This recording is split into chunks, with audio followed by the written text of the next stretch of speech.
Hi, welcome back. I am Jen Potter, and I am joined today here with Jennifer Hobson. So, Jen, thank you so much for joining us today. Thanks for having me again. I appreciate it. Absolutely. And I know we've been on the show several times before, and we get to talk about all the different things. Today, nothing is different. We have some amazing topics to talk about, and we'll jump right into the first one. The first thing that we're going to talk about today is time management. And anybody who knows me knows that I love time management. It's something that I strive for. I'm not fantastic at it, but I try every day to get better and better. So we'll just jump right in and just start talking about it. So, time management is one of those things that people are constantly striving to accomplish or get better at, or they've kind of given up on, right? They're not really sure how to be the most effective with their time, so they just kind of try and figure it out day by day. What I have found with time management, and I know some people don't want to hear this, maybe even you, but people that think time management is multitasking, they're incorrect. Most people that multitask, they're not actually as effective as they could be. And they really need to peel it back and say, you know what, even though I think I'm really good at multitasking and getting multiple things done at the same time, I would actually be more effective and productive if I'm scheduling my time effectively. Oh, I agree with you 110%. I have severe ADHD, and I'll be the first to tell you multitasking does not exist. Anybody who says that they multitask, yes, can you walk and chew gum at the same time? Can you talk on the phone while, you're walking? Should you do it when you're driving? Probably not because your brain is somewhere else half the time, but you're absolutely right. Part of your brain has to shut off in order to focus on something. So whatever you're doing, you're not working to efficiency, right? And so while it seems like you're getting a lot of things done, you're actually creating more work for yourself. So I know I have a lot of tips and tricks on how I like to schedule my time management, but I'd love to hear what you have to say and, the different tips and tricks that you use. What's funny is in the last 7 or 8 years of coaching other people to be successful in business, what I find time and time again is the people that are the most effective at time management are actually the busiest. When you have time that you can fill up, you fill it up with garbage, right? You fill it up with, and maybe it's not garbage, right? It's wind down time, but sometimes it is garbage, right? You're filling it with binge watching, or you're taking twice as long. I think about it this way. If you've ever been in school and at the beginning of the semester you meet the professor and they're telling you, hey, you're going to have this really big project due at the end of the semester, the majority of people, they don't get started on it in week one. They don't get started on it in week two. They don't even start it till the week of. Some people, I'm a recovering procrastinator, even wait till the day before because they get that dopamine hit of excitement. And that's where you really need to change your thought about how you utilize your time. You will fill the time that you're given. So you have to figure out, how do I be effective? How do I be proactive in getting the things that I need to get done? So my big tips for people, I know it's a no-brainer, scheduling your time. Scheduling your time has to be even down to your rest time, your reading time, your journaling time, what's dinner time, what's family time, and you have to put it in your calendar. I'm here to tell you, if you don't have it on your calendar, it's not going to happen. That is just the way that it is because you haven't dedicated time. What you're actually saying is it's not important enough to make it on your calendar. So scheduling your time, utilizing do not disturb. It's a great little tool. Putting it on your phone. A lot of us do things with our phone either in our hand or right by our side. I'm guilty of this. I have to put it in another space. I have to put it in another room, or I won't be completely focused on a task. But you have that little do not disturb. So if you can't put it in another room because it's in another appendage, at least try do not disturb. Another one, creating your space. This one's really important.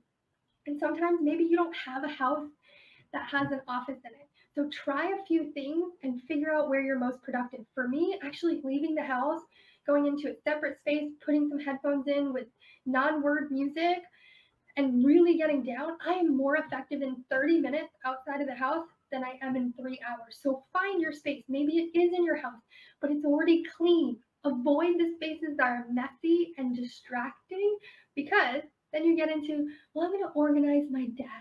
Or if you're sitting in the kitchen trying to work and then you see the dirty dishes and then you have to figure out what's for dinner, you're going to be distracted. So pick your safe space to work in. And you have to prioritize based on your goals. That's really where I start. It's those four things. And then I work with clients from there. But if you're doing those four things, you're already ahead of the average person. I agree with you. And like listening to you say all those things, I'm like, oh, I do that. I do that.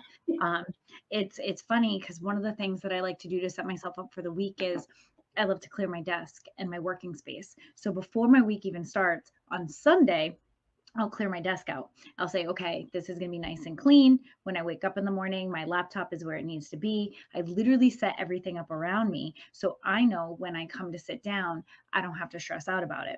And my office is in the center of our house and there's no doors on it.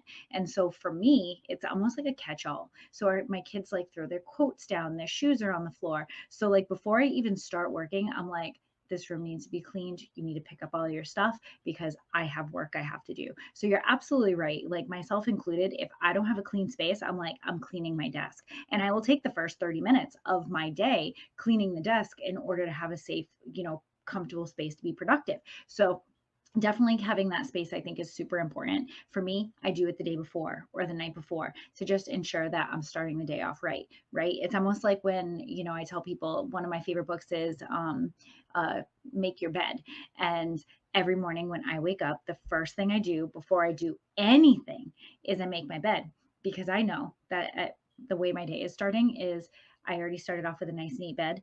I've already accomplished something. I'm ready to go on with my day. So yeah, I think I think that's super important. And you touched upon getting it into your calendar. In my house, everybody knows if it is not in the calendar, it does not exist. So exact same thing.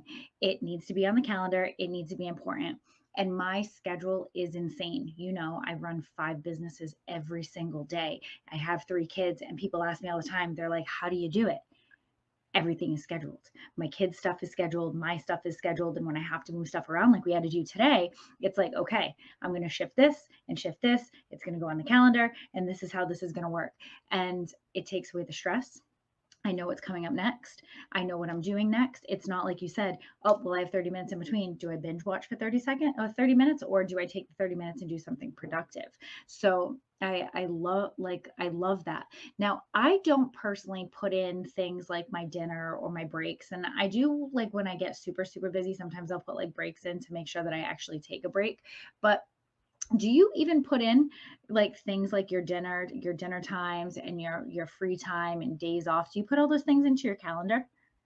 At this point, I might not get down to the nitty gritty, but I think when you're working with someone that is trying to rearrange how they approach time management, it's a really good habit to start, because a lot of times, this is me, and this is my husband will back me up on this. I'm the person that's like, why don't we do this project? That'll only take 5 minutes. And he looks at me and he probably rolls his eyes, because in reality, he's like, Jen, that project doesn't take 5 minutes. That project takes an hour and a half. What are you thinking? So sometimes we have to start at that really minute level to figure out, all right, well, I'm going to make dinner. It doesn't take you 45 minutes, right? If you got 3 kids with you, you have to make sure they're fed. You typically feed them first. You need to make enough. All of the idea is you have to start with the nitty gritty to understand how much time you're actually spending on each task. Because if you haven't figured that out, you're setting yourself up for really a failure, because you don't actually know how much you can fit into a day. And the other side of that is, I really encourage people to, especially people like you that are busy and doing, you have to schedule, when you're not used to it, your you time, your reset time, your rest time. Because I find a lot of times with people that are very busy already, they don't have any time for that, and then they burn out or they get sick, and now they have to completely turn their calendar upside down. Yeah, and that's super important. And I mean, I don't schedule like the day to day like breaks in between like I used to.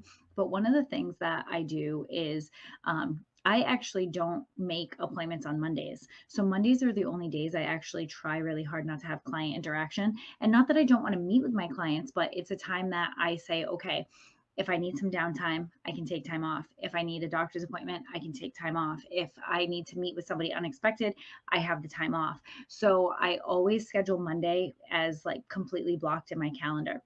Another thing that I do, and I'm not sure if this is something that you do, but this kind of falls into like the time management and boundaries, like the next step of it is typically in the summer, it's a little different because I have to work around my surf schedule, but I don't start till 9 and I am done talking to clients at 5. And I make it really known in all the footers of my email with every phone call. I am available after 9 o'clock. You know this. Most people know this about me.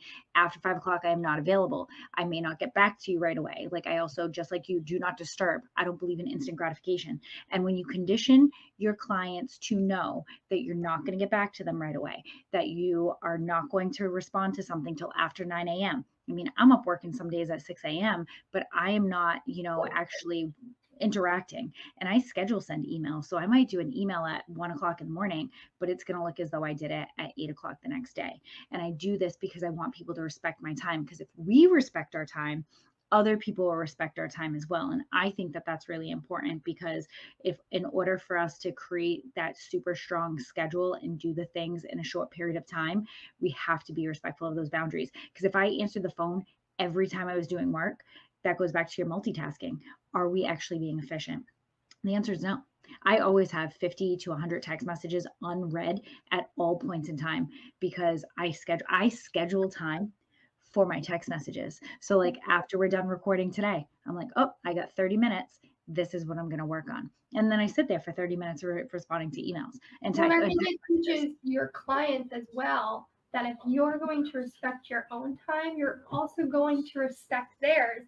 And that's really important. And I think people that don't have the habits that you have created have to start somewhere. And Mhm. that's with the bare basics, the minimums, where they're going to start. Start with scheduling everything. And then as you create those habits where you're like, I know how to protect my time and I know how to create boundaries, then you don't have to go down to every single hour of the day. And I think it's amazing that you set aside Monday, and that's a really amazing habit. Yeah, and it took a long time because I would always fill it up. I'd be like, "Oh, I can meet for coffee. Oh, I can go and do this. Oh, I can do that." And I say no. I make sure that at a bare minimum, like absolute bare minimum, if I do have to go and do something, I have 4 hours to myself. 4 hours of this is my time. I'm not answering messages. I'm not answering emails. I'm going to have downtime, whether it's going for a pedicure, whether it's just sitting listening to music, whatever that may be, going surfing for 4 hours. I work every day of the week because as you know in the summertime I don't have a choice, right? Like I work in the water and I'm surfing with the kids and so I'm super busy all summer long. That if I don't have downtime, just like you said, we're gonna burn out. Like, and burnout is real. Like, even myself, like I can be the most efficient person in the world, and I burn out sometimes. I'm like halfway through this week, I'm like, oh, I don't know how I'm gonna make it through the rest of the week, because we're so busy and it's exhausting sometimes, but it's important. It's so important to be efficient.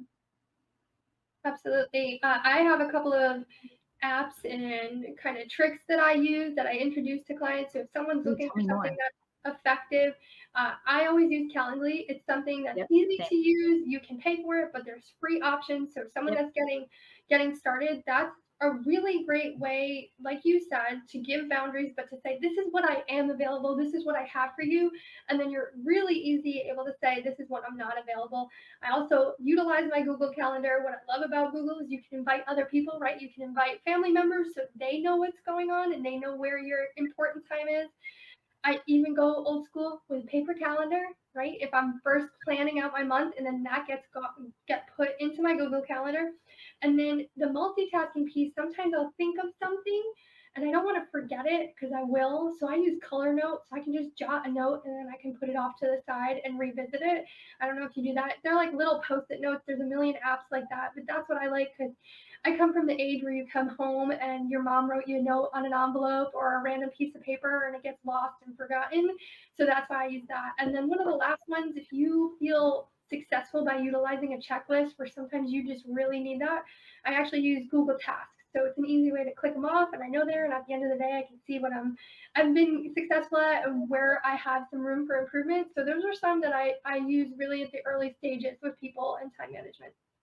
Yeah, I do the exact same thing. I love Google Keep for all of my checklists, especially if we're repeating checklists, like I travel a lot. So I can Mhm. copy and paste and say, oh, when I'm going to this one conference, these are all the things that I brought with me Yeah. for efficiency because I'm such a checklist person. And like you said, there's so many different apps that you can use to just stay on top of it. And I don't know if you saw me like lift up my piece of paper because I love post-it notes. Like, look, I have color post-it notes here because I come from that age too, and our notes even for the show. I mean, I use my iPad for everything, but I love to have handwritten notes. And for me, I have a photographic memory, so I never have to actually go back to the note. I just need to write it down. So it's really important for me to just like get it out of my head because I'm like, oh, it's out of my head. I'll remember to do it instead of sitting there like trying to do one thing. And it's like, when you're at that kid trying to raise your hand going, oh, I have something to say. Oh, I have something to say, right? So I think it's really important to get it out of your head in order to continue to be efficient. Because if not, you're going to keep,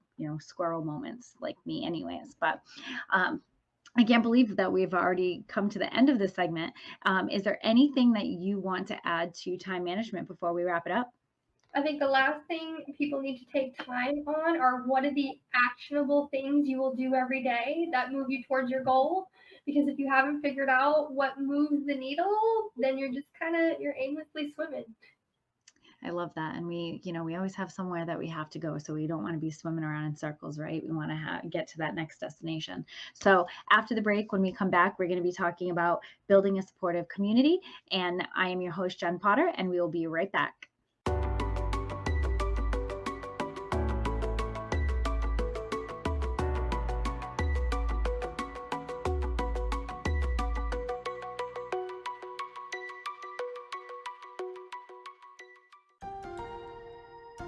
If you're on supplemental oxygen, heavy and awkward tanks can be a burden. Now you can leave home and leave the tanks behind with Inogen, portable oxygen therapy that moves with you. With my Inogen, now I'm able to do the things that I've always loved. I just press the button here, and there's my oxygen. Inogen systems are so small and light, you're free to leave the house without the hassles of an oxygen tank. I could play golf again. I could go grocery shopping. I'm free again.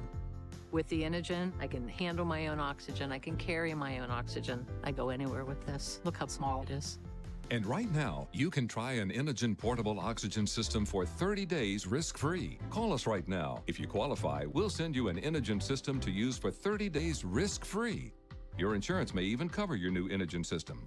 If you're on oxygen, you need to be using an Inogen.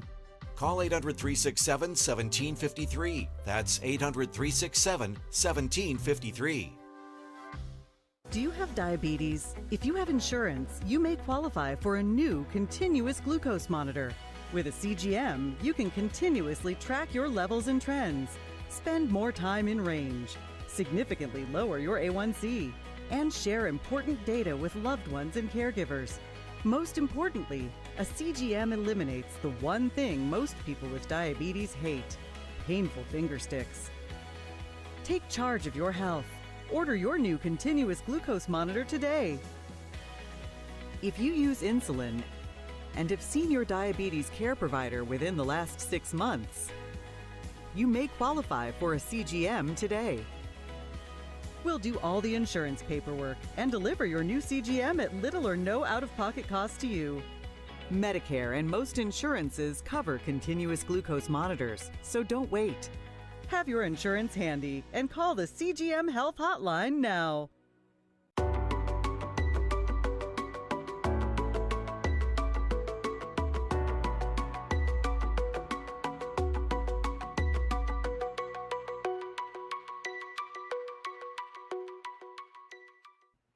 Welcome back. I'm Jen Potter. I'm host of Networking Now, and I'm joined with Jennifer Hobson. And prior to the break, we were talking about time management.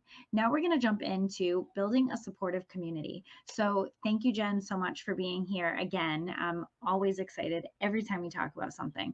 So jumping right into building a supportive community, I even think you can intertwine that with like what we were talking about, how we're able to set ourselves up for success. That was something that we said on the last segment, but I would love to just hear a little bit more about your thoughts on building that supportive community. So I have a non-conventional thought about community. So when you're starting something like a business or you're getting into something new, a lot of people have the thought that they need the community first, that they're not going to be successful if they do it alone. They have to search for the people. And what I encourage people to do is get started anyway, do it alone, because if you can be successful by yourself, two things are going to happen. You're going to find your people, and you are going to go further and longer when you have those people. But at the beginning, if you're grasping every person that you currently know in the current version of you, those aren't going to be your people when you grow to the next level. So it's okay to get started alone. And when you really stick to what you believe in and what you're creating for people, whether it's a business or a program, the people that are meant to be around you and be the community that supports you at your next level, they'll show up. That's really true. And I love that thought process, because sometimes people will come to me and they say, wow, you have such a big community. I want what you have. How do I do that? Well, it doesn't happen overnight. And you have to, just like you said, you create what you're working on and you create the community that you want. And, I run some of the biggest communities in the area. And, sometimes people ask me, like, how long did that take? A decade. It took a decade. It took 10 years for me to get to the place that I am. But that's because it was strategic planning. It was, I'm going to work on these things, I'm going to do this, and I'm going to surround myself with these people. And just like you said, those people start coming to you. That's how we met, right? And that's not a coincidence that, when we finally came together through different things that we were both working on, it was like, oh, wow, I like really being around this person. Well, no kidding, because we put that out into the universe, right? It wasn't like we just randomly showed up somewhere. So I love that, setting it up ahead of time is, it takes time and Yeah. patience, and also knowing that it's okay to change that too, right? Like, Yeah, for sure. Well, and just being reminded that anyone can start anything alone. It's okay if you feel alone at this point in time, at the very beginning. Sometimes it feels lonely, especially if you're an entrepreneur. A lot of times it feels lonely on that journey. So you have to show up as the person that you're ready to be. And that's when the universe, it works in a magical way, but it puts the types of people that you will be meant to be in connection with in your path. If you're showing up as your highest form, right? You're showing up, you're doing the things, you're growing, you're doing personal development, you're getting out there to meet people, right? I am a very extroverted introvert. I need to recover after being around people. However, I also get fueled by meeting new people, but I have to get myself out there to begin with. So you have to find the things that bring you joy, or maybe find your introverts, but it's very hard to do if you're sitting at home. And you just have to remember, I started alone. However, I'll build my community because I will go further and I will go longer with a supportive community. yeah, absolutely. And, it's no coincidence. We're very similar when it comes to that, right? We're extroverted introverts. People tell me all the time, they're like, you have so much energy. There's no way that you're an introvert. I'm like, I actually am. I love to be alone. I love the silence. I love to, like, not have to entertain people. But when I'm around other people, I thrive. Like, I pull their energy in and I love it so much. But the same thing goes for when you're around people that suck your energy out. Yeah. So we thrive off of that other people's energy. But if we're in a room where people like pull it away from us, it's Energy even, suckers, that's what we yeah, call them. energy suckers. And that's real, right? So we can choose to put the positive people around us to give us energy, or we can be around people who are going to take it away from us. And we control that, right? We control the people that we surround ourselves with. And it's okay not to be around those other people, because building the community that you want is hand picking almost, right? It's like picking the people that you want to be around. Who do Yeah. you want to spend your time with? That goes back to your time management. Who are you putting in your schedule that's going to help you succeed or pull all that away from you? And I think when people start to feel frustrated and they're looking at the 5 people around them or their larger community and they don't feel like other people are supporting them or showing up for them, I challenge them to take stock and ask them, who are you showing up for? Are you showing up for other people, or are you just throwing a pity party wishing that you had a cheerleading section. You have to take time, you have to take stock and say, you know what?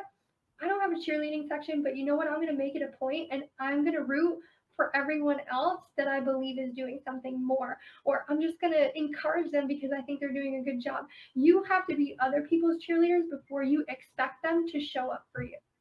Oh, absolutely. And I think, for me, that's something that we both do. Like like this week with surfing, right? You got to learn how to go surfing and become part of a completely different community, right? Because you did something that stepped you out of your comfort zone. And you're like, oh my God, this is amazing. Then what did you do?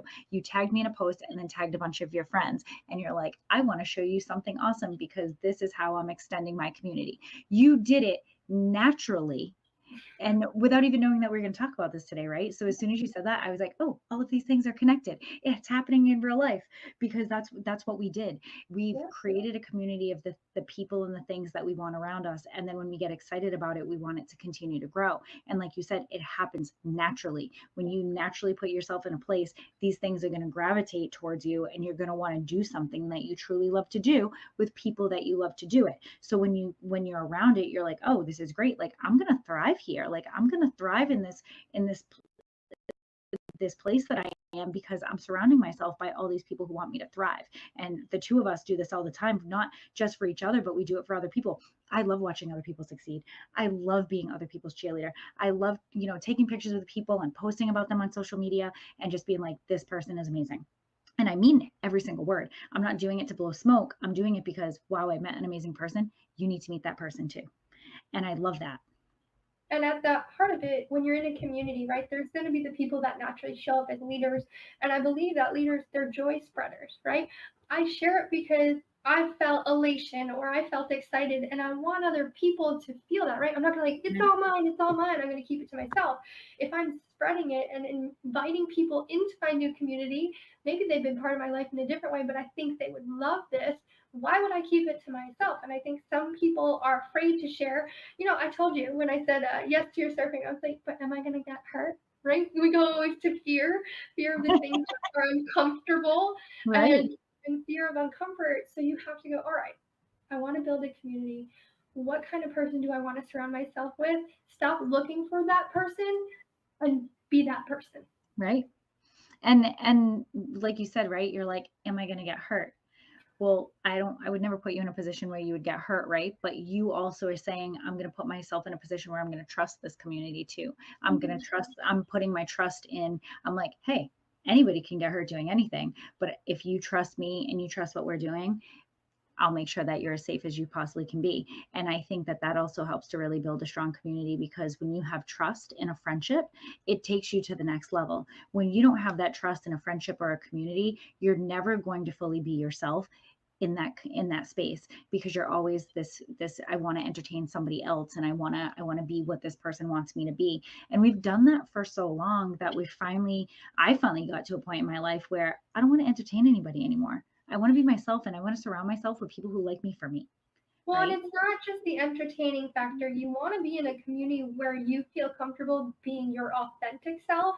I Mm-hmm. think a lot of times in life, we're a version of ourselves, but it might not be the most authentic self. The version of ourselves that shows up is the one that's based on stories or experiences or what someone has told us who we are, and we show up as that person because that's comfort, right? That's what we think we Mm-hmm. are.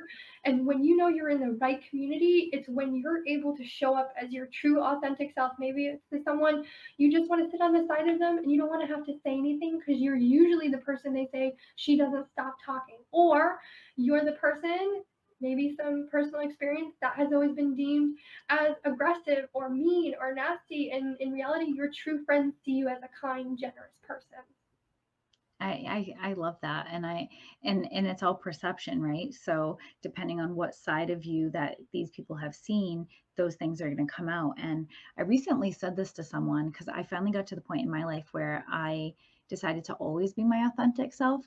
I Anyone prior to my 40s, I have done a disservice to.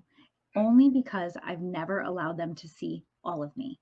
I would always show a piece of me because I was embarrassed about certain parts of my life, or I just didn't feel confident or comfortable with certain parts of my life. So I never truly allowed all those sides. Not that they all exist, but, not everybody would get to see all of me until I decided to be that authentic person. And when I started showing up as me, all of these amazing humans started showing up in my life. All of these powerful, amazing women started showing up in my life, and they have become my biggest supporters and my biggest friends. And I'm doing the same thing for them. I have had like this amazing experience over the past few years where I look around and go, wow, I have a lot of really amazing friends. But in my 30s, I'd be like, I have four friends. I have a lot of acquaintances, but I have like four friends, four people. And now it's like I have like a Rolodex of people I can call and get excited about and have a conversation with and go out for coffee. And that's a beautiful thing. It is a beautiful thing when you show up as yourself and surround yourself with people that you adore, because your community is it's amazing. And I'm excited just saying that because that's how we became friends and have these conversations on the show and talk about doing other things together. And it gets me amped up because I'm like, yes, we're going to see each other succeed. This is amazing. I love it. It's awesome. It is great. One of the things that I do for clients and that I think continues to build that sense of community is I focus on group coaching a lot of times. And the reason I do that specifically with health and wellness is because you're in you're an uncomfortable journey, right? Typically getting back to health and wellness and wanting to feel healthier is uncomfortable because you created some habit that has made you unhealthy or just not the best version of you. So group coaching allows you to be a little bit vulnerable, but also relate to the other people that have said yes to this journey, even with mindset coaching, right? So many people have that negative self talk, and part of that negative self talk is I'm the only one that feels this way about myself. So, if someone is looking for the perfect realm to build community, group coaching is amazing. And one of the other things I love being a part of, and I have done for my teams in the past, is retreats. I love retreats because you get to bring a couple of walls down. You spend time, especially as an adult, right? It's like adult summer camp.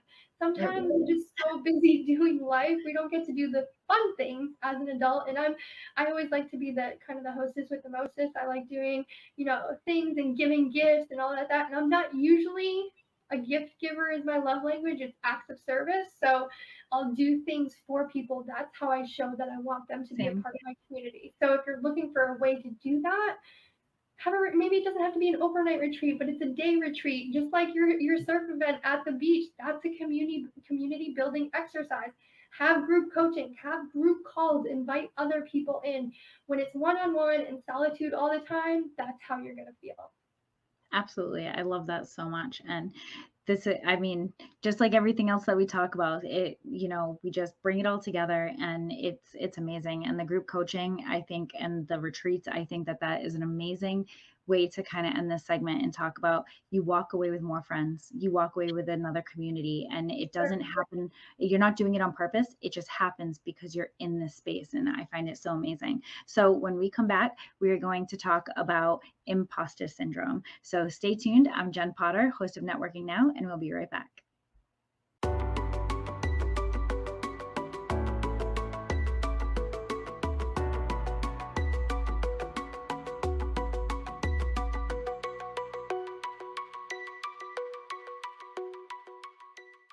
Are you nearly maxed out on your credit cards? It doesn't matter if you're using your credit cards for fun or to survive. At the end of the month, your statements come in, and you can either pay them or you can't. If you can't, late fees and interest rates get tacked on. And now you're struggling just to make the minimum payment due. Do you feel trapped? Am I talking to you? Good, because I personally researched some companies that can help you. They may be able to reduce your credit card balances by 50% and stop the late fees. If you qualify, please call our special debt hotline number right now for a complimentary free 5-minute consultation. Deal with your credit card problem now before it gets much worse and put more money back in your pocket. Trust me, I've been there too. Call right now.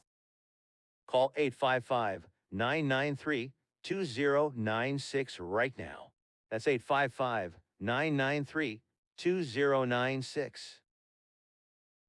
Soy un no abogado portavoz representando a un equipo de abogados que están listos para ayudar a personas que han padecido de lesiones o han sido agraviadas. Si estuvo involucrado en un accidente de automóvil o motocicleta, tiene derechos y es posible que pueda recibir compensación monetaria por su sufrimiento. No acepte cualquier oferta de las compañías de seguros hasta que hable con un abogado. Puede ser representado por alguno de los mejores abogados de lesiones personales del país. Abogados de sobrenombre que jugarán su reputación para ganar su caso. Y si no ganan, no cobran. Por lo tanto, si ha sufrido de un accidente de auto o motocicleta, llame ahora y descubra hoy mismo de qué tipo de compensación puede tener derecho. Recuerde, contamos con algunos de los mejores abogados de lesiones personales del país, listos para luchar por usted. Y si no ganan su caso, no cobran. Llame a la línea de ayuda legal ahora mismo. Do you have a car sitting around you want to get rid of? Well, here's a great idea. Donate your car now to help local veterans in your area. Yes, just make one fast call to the Veteran Car Donation Program. Within a few days, we'll come and remove your car for free. You can donate any car in any condition.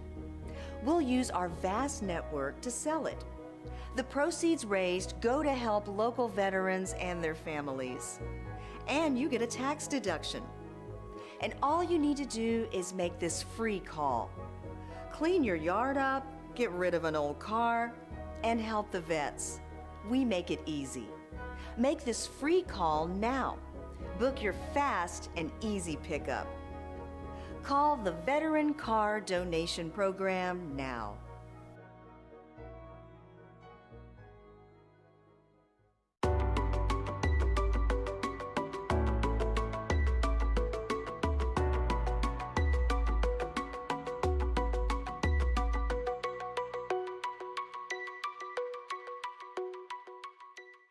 Welcome back. I'm Jen Potter, the host of Networking Now, and I am joined here with Jennifer Hobson. Thank you so much for coming back. We've managed to talk about some amazing topics over this episode, and we're going to talk about something even more awesome because this is a topic I adore, is imposter syndrome. So Jen, why don't you tell me your thoughts on imposter syndrome? I enjoy that you said you enjoy imposter syndrome because I don't think many people enjoy imposter syndrome. It's one of those things that you avoid like the plague, and the more successful you are, the more it happens to show up. It really is that creeping feeling that you're not deserving of the things that you have or the things that you have accomplished. And it's that nagging voice and nagging feeling that you're not deserving. And first of all, very, very clear, imposter syndrome is a liar. Don't listen to it. That's the base of imposter syndrome. But I think what's important is I have found imposter syndrome tends to show up more frequently when people stop taking the actions and doing the things that made them successful in the first place. When people get complacent, they get comfortable, they pull it back, they stop doing the actions, the daily, the consistency that they did in the first place. So what happens is you start to doubt yourself because you know that you're not showing up as your best self. That's really well said. That's really well said. It's really what happens, and you're not showing up as your best self. So then those thoughts start to creep in. Well, I'm not deserving of this because I'm not earning it. And yes, there is a point in time where just enjoy your success and you can take a hot second. But when those voices start to creep in, you go back to basics. What are the things that got you to where you are now? And what are the things that are going to get you to the next level, if there is a next level? To overcome imposter syndrome, you have to take action. You have to get into activity, whatever level of activity that looks like for what you're doing. And at the very, very basics, you want to let go of those thoughts. Basic journaling, reading. If you're filling your mindset with positive information, there's no room for imposter syndrome. I love the journaling part of it. I find that for me, that's something I truly love to do because it gives me a moment of reflection. But, as you started to kind of explain it, because like I always feel like imposter syndrome, it's interesting because, different people have different takes on it. And I firmly believe that it was made up to make people feel even worse. And, because those people go, well, I worked really hard and I don't want to work this hard. So therefore I shouldn't have to.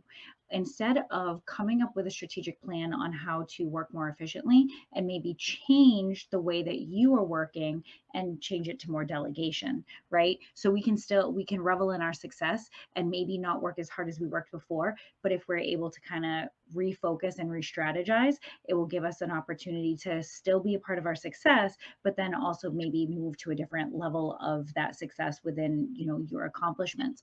Because I think sometimes there are so many people that are like, they grind, right? Myself included. I work so much. And this summer, like there was a week that I worked like 100 hours one week, and I'm like, why am I doing this? Like, this is insane. I shouldn't have to work this hard.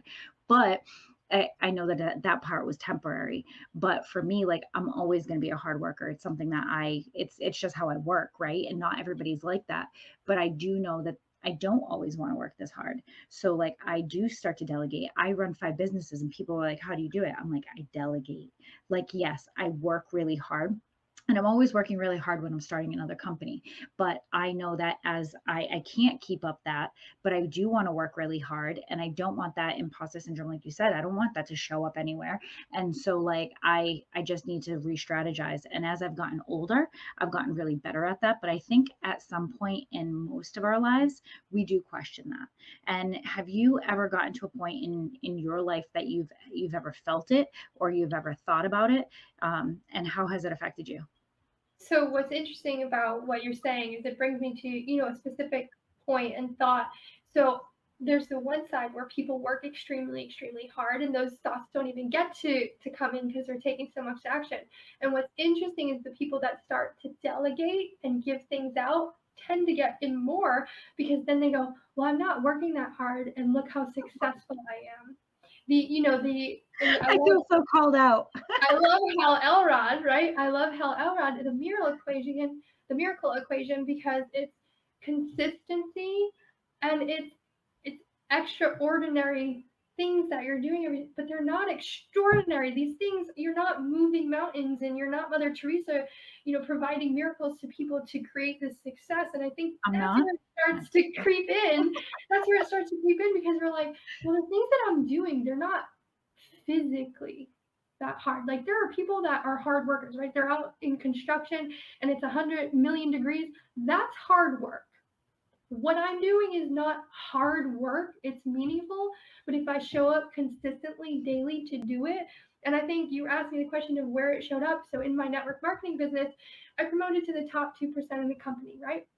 And there's a point where there's a lot of pomp and circumstance and you walk the stage in a fancy dress. And that's not in all companies, right? But in most people, they don't get to walk the stage because they did something amazing. But that was what happened. And, I walked in, I was like, but what I did wasn't that hard. Do I deserve this?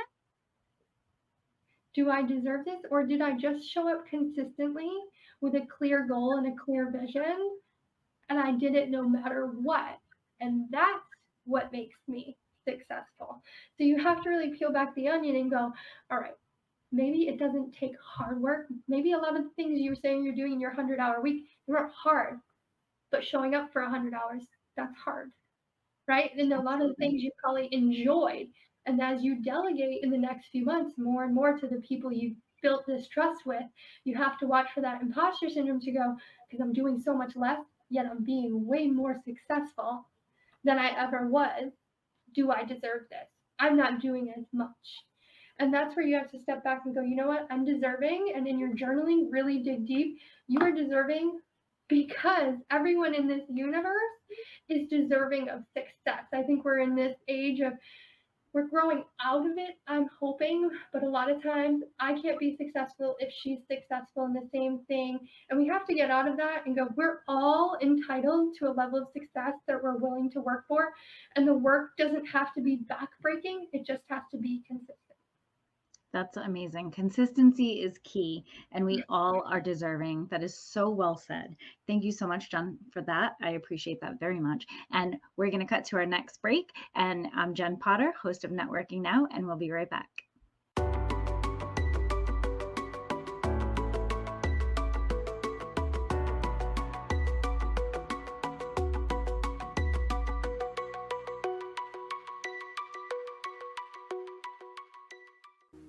Do you have a car sitting around you want to get rid of?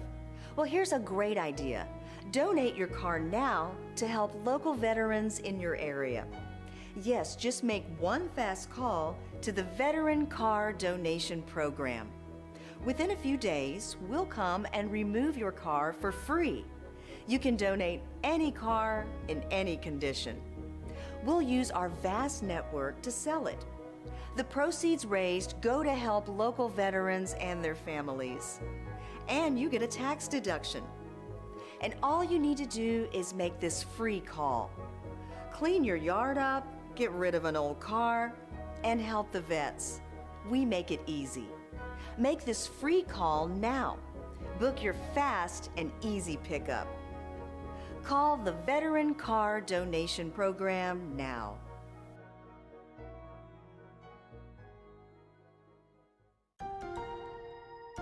If you're on supplemental oxygen, heavy and awkward tanks can be a burden. Now you can leave home and leave the tanks behind with Inogen, portable oxygen therapy that moves with you. With my Inogen, now I'm able to do the things that I've always loved. I just press the button here, and there's my oxygen. Inogen systems are so small and light, you're free to leave the house without the hassles of an oxygen tank. I could play golf again. I could go grocery shopping. I'm free again. With the Inogen, I can handle my own oxygen. I can carry my own oxygen. I go anywhere with this. Look how small it is.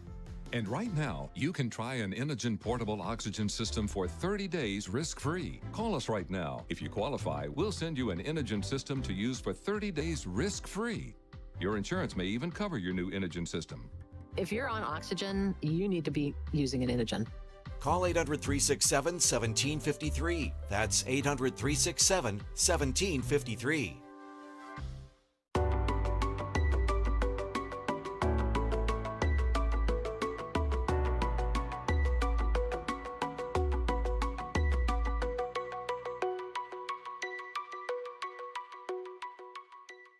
Welcome back. I'm Jen Potter, host of Networking Now, joined with Jennifer Hobson. Thank you so much for coming back, Jen. And we're going to talk about holistic approach to wellness. So welcome back. Thank you. I always enjoy talking about holistic approach, though I am finding the word holistic is starting to become, kind of one of the fluff words. It's very similar to when you go to the grocery store and everything says organic and you're like, I call that one out a little bit. So holistic, I think, is becoming a little trendy. So you have to be aware of where you're going for your information. When you're talking about a holistic approach to your health and wellness, when I think about a holistic approach, what I think is mind, body, and grace. And what I mean by grace is we have to be willing to forgive ourselves for things that we may have done to our body in the past, to our mind in the past, things that we've done that weren't perfection. And we have to be willing to forgive ourselves and let ourselves go if we really want to feel the best. You can fuel your body with really good food. You can start in personal development, but if you haven't forgiven yourself for things that you've done in the past, you're still going to keep hitting that wall of truly feeling whole, holistic wellness. I really like that. And I love that you added grace to that. And I mean, it's one of my favorite words to begin with, so much so I named a kid after that word. It's funny because it's to always remind yourself to give yourself grace. And I love that you said that because we go through all of these different things. You're like, oh, I'm gonna eat like crap today so I can eat better tomorrow. And I feel like that's the result of never getting to that point where we actually said, you know what, this is what we did and this is what we're going to do, like moderation when it comes to food or exercise or whatever that may look like. And it looks different for everybody else. But I love that your twist is slightly different. And I love that you also use the analogy like organic. I mean, it only has to be a certain percentage to be organic. So, I mean, are we really even doing it? So, adding that extra step of forgiveness, I think is really beautiful. And it really, while you were saying it, it just really made me think and just say, wow, have I forgiven myself for some of the things in the past? And it really just like, you just gave me like this aha moment just then. It was a really awesome feeling in that moment. And so what are some examples of something that maybe you have done in the past and you have forgiven yourself in order to get to that next level? I mean, we could go down my nitty-gritty path, but that's another conversation. I mean, just But I think it's one of those things when even in your adolescence, right, you make immature decisions, and that's actually the part of growing up. You make immature right. decisions so that you can learn from them and you can grow from them and you can learn, you know what, that wasn't great for me. Next time I'll make a different decision. I think as a coach and as a support mentor when it comes to health and wellness, is I try to dig deeper even with myself and with my clients. And a lot of people, when they're on a wellness journey, they start food journaling, right? And I really think your health and wellness is so much more than writing down the food that you've eaten today. And it's just like in life, it's so much more than what you've done in this moment and today. But you have to be willing to say, I cannot change. I can't change it, literally anything I've even said in the last 30 seconds. I can't change that. So I have to accept that that has happened. And I can either choose to move forward or I can choose to replay those negative moments over and over and over again. And that's where I choose to live versus living in the present. And so many people do that and they become that identity, especially with their health and wellness. Well, I've always been overweight. That's just who I am. I have a bad habit of talking down to myself. That's just who I am. And really, health and wellness journey needs to be so much more than what you have done and just writing down what you've eaten for the day. I mean that in itself is so true too, right? So one of the biggest things that I focus on is being in the present. Everything I do has to be in the present. When somebody, apologizes for something, I'm like, why are you apologizing? It's over. It's done with. There's nothing I can do about it. I used to get so worked up about so many things that were external, and then I would just stop and ask myself, why am I getting worked up? I can choose to change how I'm going to interact moving forward, or just like you said, I can continue to wallow in any of that self pity.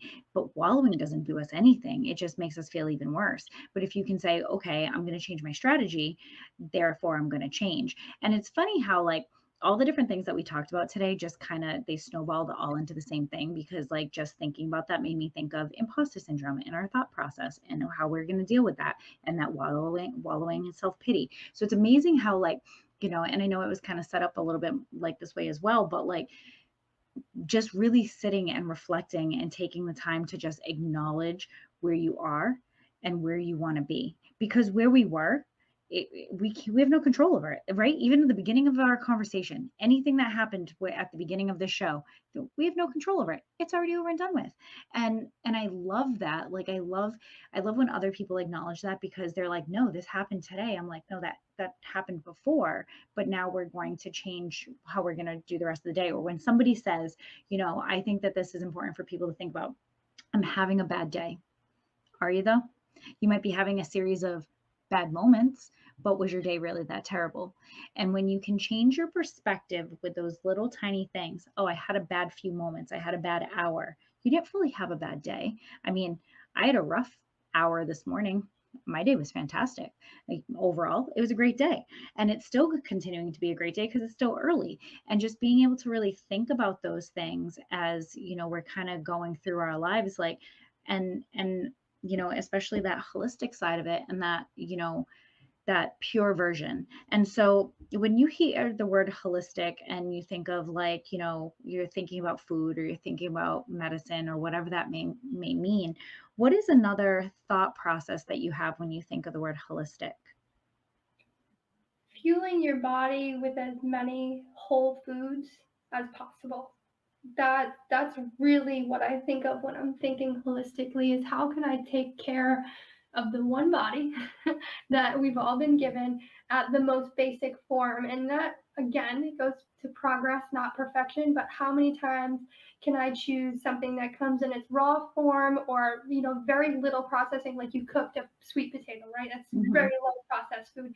So how many times can I fuel my body with nutrient dense whole foods over the alternative? I really like that. And because, like, it's funny because I think of the food side, I think of the holistic medicine side, and just like everything that just kind of encompasses it. And I never really thought about this until I got older. Was, I would always hear people say your body is a temple. And I'd be like, yeah, whatever that means, right? And it didn't really dawn on me till I got older and I wasn't as invincible as I used to be. And I got diagnosed with a heart condition and all of those things that I really started realizing, right? Wow, my body really is a temple, right? I need to really pay attention to the things that go inside my body. I need to pay attention to the things that make me feel good. Like today when I came home, I was starving. And the first thing I'm like, I want a bag of chips. I don't need a bag of chips, but I wanted it because I was so hungry. And instead, I chopped up a bunch of vegetables and a bunch of chicken and, with my balsamic dressing. And I'm like, this is what I'm going to have. And when I was done eating, I was like, wow, I feel fantastic.